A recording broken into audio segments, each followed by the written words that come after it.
अस्सलाम वालेकुम। मुझे एक खातून को काउंसलिंग देने के दौरान आइडिया हुआ, करियर काउंसलिंग यानी फ्रीलांसिंग से हवाले से मैं उनको गाइड कर रहा था।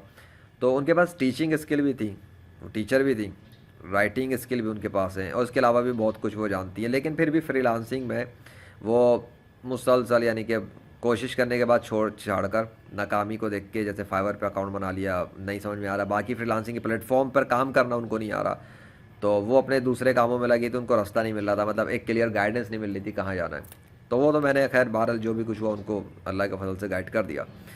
लेकिन मैं इस वीडियो पर इसलिए अब ये बता रहा हूँ कि अगर आप कोई खातून है, अगर आप टीचिंग स्किल रखती हैं अपने पास, सो आप क्या कर सकती हैं, ठीक है, राइटिंग हो या टीचिंग, कुछ पाथ्स हैं जो आपको समझने चाहिए। देखिए, अगर आप फ़र्ज़ करें कि आपसे फ्रीलांसिंग नहीं हो रही, वैसे तो फ्रीलांसिंग की तरफ भी आप जा सकती हैं, उसके भी तरीके होते हैं। अगर फाइवर पे आपसे काम नहीं हो रहा, मैं थोड़ा स्टेप में जाता हूँ, और फाइवर पे अपना काम हो रही है कि बिग गिग बना ली, ऑर्डर नहीं आ रहे, या गिग बना ली, व्यूज़ नहीं आ रहे, और बहुत कुछ है वहाँ पे, एसईओ करना होता है, रैंकिंग के लिए बड़े बड़े बहुत कुछ पापड़ बेलने पड़ते हैं, एज़ कम्पेयर टू दूसरे जो प्लेटफॉर्म होते हैं, freelancer.com, upwork.com, इन प्लेटफॉर्म्स के ऊपर आपको दुकान बना के बैठना नहीं पड़ता। ये एक्टिव प्लेटफॉर्म्स है, आप खुद अटैक करते हैं जाके प्रोजेक्ट के ऊपर। फ्रीलांसर्स का काम ये होता है कि रोज़ प्रोजेक्ट पोस्ट हो रहे हैं, उस पर अप्लाई करें। फाइवर तो है नहीं बैठ के वेट करें, क्योंकि फाइवर में आपको अपनी तरफ आने का वेट करना है किसी का। You are just sitting ideal, मतलब आप बैठे हैं जी, कोई आएगा तो ऑर्डर देगा तो फिर आप बात करेंगे, इनिशिएट लेंगे। और वो सर क्या होता है कि प्रोजेक्ट पोस्ट होते जा रहे हैं, होते जा रहे हैं, होते जा रहे हैं, नाउ क्लाइंट वेट कर रहा है कि कोई उसकी तरफ आए, यानी दूसरा जो इंसान है वो वेट करता है कि कोई अच्छा इंसान उसकी आंखों के सामने आके उसको बता दे, ऑफर दे दे कि वो उसकी हेल्प कर सकता है। It's a very different thing as compare to Fiverr. और ओरिजिनली जो फ्रीलांसिंग जो शुरू से चलती आ रही है, बहुत पहले से भी, जब फ्रीलांसिंग की दुनिया में पुराने वक्तों में, तो वो उस वक्त फाइवर वाले मॉडल तो इतना ज़्यादा ये सब था नहीं। वो तो एक था v worker, rent a coder और ई लांस वगैरह। वो प्रोजेक्ट लोग पोस्ट ही करते थे आके, यानी वो होता था जैसे जॉब्स की वेबसाइट होती है कि एक बंदे ने जॉब पोस्ट की, दूसरे बंदे ने आके अप्लाई कर दिया जॉब के लिए। तो आपको भी पता है ट्रेडिशनल एक तरीका यही आ रहा है कि जी वो जिन्हें ज़रूरत होती है वही पोस्ट करते हैं एक्चुअली।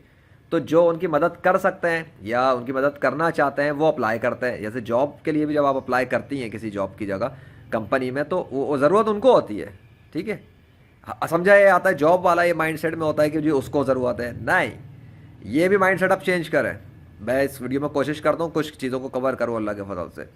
जॉब में ये समझा जाता है अमूमन कि जिस कंपनी वाले को आपको ज़रूरत है जॉब की, इस माइंडसेट से, विक्टिम माइंडसेट से बाहर निकलें।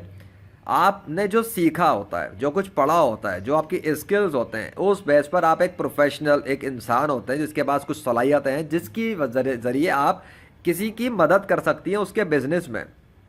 कोई भी कंपनी वाला वो अपना बिजनेस कर रहा है ना, यू आर अ प्रोफेशनल, उसको ज़रूरत है, that person of the company, company को नीड है। सो जब आपको इंटरव्यू के लिए अगर जाना पड़े, एक बात करता हूँ, अगर आपने जॉब भी करनी हो या ऑनलाइन भी जाना हो तो आप सभी समझ लेंगे इंशाल्लाह। तो अगर आपने जॉब करनी ही है तो आप इस माइंडसेट से कभी भी नहीं जाएं जॉब देने के आपको ज़रूरत है। You will feel victim, you will feel like a loser, you will feel like a useless. मतलब इतने सारे उसके अंदर कॉम्पिटिटर्स में इतने सारे इंटरव्यू देने वाले आए, तो जी मुझे रख लें, what is this, what the hell is this. अरे भाई, आप जाएंगी, आपको पता उसको ज़रूरत है कंपनी वाले को, तो जब आपको ये पता है कि उसको ज़रूरत है तो आपका सीवी भी ऐसा होना चाहिए कि उसको पता लगे जी कौन आ रहा है अप्लाई करके, को किसने अप्लाई किया है, उसके बाद है क्या, उसका कॉन्फिडेंस क्या है, उसकी स्किल्स क्या है, वो कैसे हेल्प कर सकता है हमारी कंपनी की।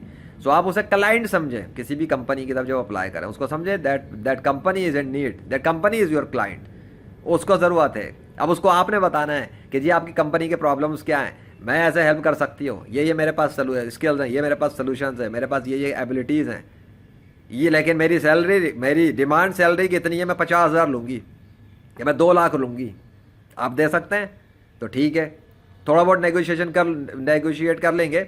अगर आप 2 लाख नहीं दे सकते, चले 1.5 लाख ले लूँगी, लेकिन इससे कम नहीं होगा। आपको एक्सेप्ट करते हैं ठीक है, नहीं तो बहुत कंपनी है, मैं वहाँ जाके अप्लाई करती हूँ, दे नीड समवन रिलायबल। कब होगा, जब आपका माइंडसेट चेंज हुआ होगा, you are not a victim. So वो कंपनी वाले की नीड होती है, आप नीड ही नहीं होते। लेकिन जब जॉब वाले अप्लाई करते हैं, दैट्स दे थिंक लाइक हमें ज़रूरत है जॉब की, हमें ज़रूरत जॉब की नहीं, हमें अपनी सर्विस देने की ज़रूरत है दूसरे को।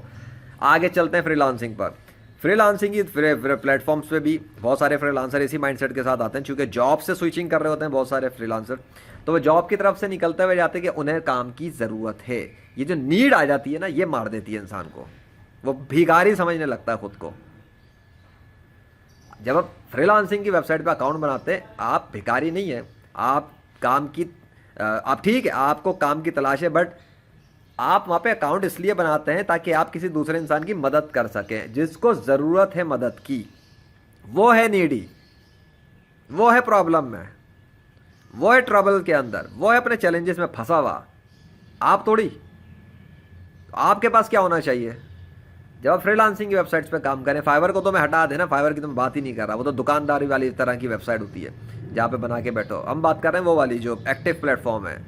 सो जब आपके सामने प्रोजेक्ट्स होते हैं एक फ्रीलांसर के सामने, तो उसका काम ये होता है कि वो उसमें देखे रोज़ाना प्रोजेक्ट जो पोस्ट हो रहे हैं अपनी कैटेगरी में देखे। अगर वो राइटिंग का शौक रखता है तो राइटिंग की कैटेगरी में देखे खाली, बाकी सब को इग्नोर कर दे। समझ ले कि अज्यूम कर ले कोई कैटेगरी एग्जिस्ट ही नहीं करती उसकी कैटेगरी के सिवा। मैंने भी इसी तरह काम किया, अल्लाह के फजल से कोई इशू नहीं था, एग्जिस्ट ही नहीं, कोई कैटेगरी एग्जिस्ट ही नहीं करती थी मेरे नज़दीक वेब डेवलपमेंट के सिवा। वीडियो एडिटिंग की दुनिया में क्या हो रहा है? इग्नोर। कि राइटिंग की कैटेगरी में क्या हो रहा है? इग्नोर। एसईओ में क्या हो रहा है? इग्नोर। हर तरह की चीज़ को इग्नोर क्यों? पता तो था, आइडिया है सब कुछ, लेकिन काम कहाँ करना है, शौक किधर है, सर्विस कौन सी देनी है, प्रैक्टिस किस में किया है, महारत किस में हासिल है, कॉन्फिडेंस किस में बनाया है, कौन सा काम कर सकते हैं जी? Web development. और वेब डेवलपमेंट में काम करते करते करते करते करते जब बहुत सारी टेक्नोलॉजीज, बहुत सारी लैंग्वेजेस, बहुत सारा कुछ देख लिया, तो पता था जी इस कैटेगरी में भी, वेब डेवलपमेंट में भी इस काम में मज़ा आता है, बाकी चीज़ों में नहीं आता, तो उनको भी रिजेक्ट करके कि ये वाले तो काम ही नहीं करने जिसमें ये वाली स्किल्स की ज़रूरत है, ये इस टाइप का होगा, ये फला काम करना है, कस्टम काम करना है, कस्टम ऐप्स बनानी है, कस्टम एप्लीकेशंस बनानी है, तो जी यही करना है। अब प्रोजेक्ट भी वही फिल्टर आउट होंगे जिसको कस्टम की रिक्वायरमेंट चाहिए, यानी कि किसी ने ऐप बनवानी है या बिजनेस मैनेजमेंट सिस्टम बनवाना है। अच्छा जी, यहीं पर अप्लाई होगा। क्यों? बिकॉज ऑफ एक तो पसंद, फिर बोरियत ही नहीं। जब पसंद एक काम तो फिर बोरियत कहाँ से हो गई? तो फिर उसी के अंदर जब महारत बढ़ाई, एक्सपर्टीज़ बनाते गए, तो भाई सीधा सीधा प्रोजेक्ट जब आ रहे हैं एप्लीकेशन और बिजनेस मैनेजमेंट सिस्टम के, तो वो छोटे थोड़ी होते $200 के या $50 के, वो तो होते हैं $1000, $2000, $5000, या इससे भी ज़्यादा। लॉन्ग टर्म किसी को अपने बिजनेस, किसी को आइडिया है अपने बिजनेस के लिए, किसी को ड्रीम है, कोई प्रोजेक्ट बनवाना चाहता है, उसका एक विजन है, तो फिर उसको उस विजन तक पहुँचाने में हेल्प करना, तो वो तो महीने महीने पैसे देते रहे, $1000, $2000, और लॉन्ग टर्म जाती हैं फिर कहानियाँ, 1 साल, 2 साल, 3 साल। सो बताने का मकसद क्या है कि उस वक्त जब आपको ये पता हो कि आपने बैकिंग बनाई, अपनी स्किल एक सीखी थी, और स्किल को सीखने के बाद आपने अपने आप को इतना कॉन्फिडेंट कर लिया कि आपको पता है कि आप अपनी इस सर्विस स्किल के ज़रिए जब आप सर्विस किसी को प्रोवाइड करेंगे, तो उसकी जब हेल्प करेंगे, उसको आप वो रिजल्ट प्रोवाइड कर देंगे जो वो क्लाइंट हासिल करना चाहता है, और वो आप देंगे, आप देंगी। अब खातून है आप, तो सीधी सी बात है, ख़वातीन से बात कर रहा हूँ। सो आप देंगी वो रिज़ल्ट उन्हें। जब आप वो रिज़ल्ट दे देंगी, उसके बदले में वो काम जब चेक करेगा क्लाइंट, तो क्लाइंट काम चेक करने के बाद आपको देगा फीडबैक। पहले तो बातचीत होगी ना, अप्रूवल तो बाद में होगी उसकी, एक्सेप्टेंस।